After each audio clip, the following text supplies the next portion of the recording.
ಬೆಂಗಳೂರಿನಲ್ಲಿ ದಿನೇ ದಿನೇ ವಾಯುಗುಣಮಟ್ಟ ಕುಸಿಯುತ್ತಲೇ ಇದ್ದು ವಾಯುಮಾಲಿನ್ಯ ಹೆಚ್ಚುತ್ತಿದೆ. ನಗರದಲ್ಲಿ ಇದೇ ವಾತಾವರಣ ಮುಂದುವರೆದರೆ ಮುಂದೊಂದು ದಿನ ದೆಹಲಿಯಂತೆ ಇಲ್ಲಿಯೂ ಉಸಿರಾಡುವುದು ಕಷ್ಟವೆಂಬಂತಾಗುತ್ತೆ ಎಂದು ತಜ್ಞರು ಅಭಿಪ್ರಾಯಪಟ್ಟಿದ್ದಾರೆ. ನಿನ್ನೆ ಗಾಳಿಯ ಗುಣಮಟ್ಟ ಸೂಚ್ಯಂಕ 175ಕ್ಕೆ ತಲುಪಿತ್ತು.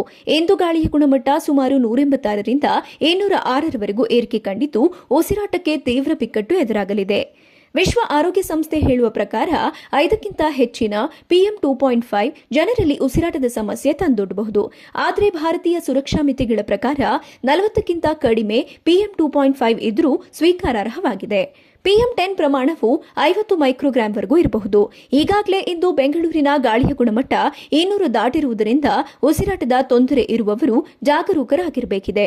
ಇಂದು ನಗರದಲ್ಲಿ PM 2.5 95 ಮೈಕ್ರೋಗ್ರಾಂ ಇದ್ದು PM 10 ಪ್ರಮಾಣ 96 ಇದೆ. PM ಎಂದರೆ ಗಾಳಿಯಲ್ಲಿರುವ ಕಣಗಳು. PM 2.5ನ ಕಣಗಳು ವಾಹನ ಹೊಗೆ, ಕೈಗಾರಿಕಾ ಹೊಗೆ ಹಾಗೂ ಇಂಧನಗಳ ಹೊಗೆಯಿಂದ ಉತ್ಪತ್ತಿಯಾಗುತ್ತೆ. ಹಾಗೂ PM 10ನ ಕಣಗಳು ಕನ್ಸ್ಟ್ರಕ್ಷನ್ನ ಧೂಳು, ಪರಾಗದಿಂದೆಲ್ಲ ಉತ್ಪತ್ತಿಯಾಗುತ್ತೆ. 2ರ ಪ್ರಮಾಣವು ಮಿತಿ ಮೀರಿದಾಗ ಸಾರ್ವಜನಿಕರಲ್ಲಿ ಆಸ್ತಮದಂತಹ ಉಸಿರಾಟದ ತೊಂದರೆಗಳು ಎದುರಾಗುತ್ತವೆ.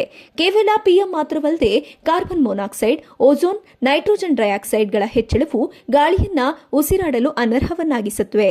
ಸದ್ಯ ಬೆಂಗಳೂರು ಮಾತ್ರವಲ್ಲದೆ ಅರಕೆರೆ, ಬೆಳ್ಳಂದೂರು ಸೇರಿದಂತೆ ಸುತ್ತಮುತ್ತಲಿನ ಹಲವು ಪ್ರದೇಶಗಳಲ್ಲಿಯೂ ಗಾಳಿಯ ಗುಣಮಟ್ಟ ತೀವ್ರ ಕುಸಿತ ಕಂಡಿದೆ.